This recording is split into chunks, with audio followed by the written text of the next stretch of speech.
Tinatayang aabot sa 5 milyong pisong halaga ng high-grade kush at mga vape na may lamang marijuana oil ang nasabat ng National Bureau of Investigation 11 at PDEA 11 mula sa mga parcel na nakadeliver sa warehouse ng isang courier company sa Bunawan, Davao City.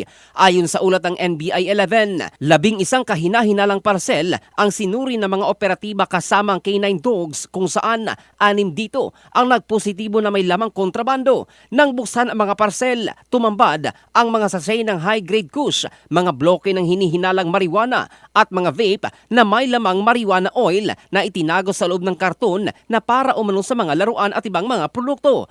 Batay sa natanggap na impormasyon, nagmula ang kontrabando sa ibang bansa, dumaan sa Luzon at nakatakdang ipamahagi sana sa iba't ibang bahagi ng Mindanao.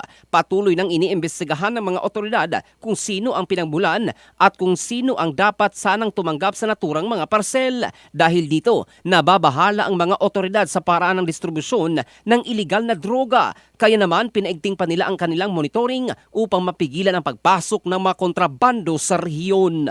In the heart of changing lives, ito si Jofel Candado ng Brigada News Philippines, the Music and News Authority.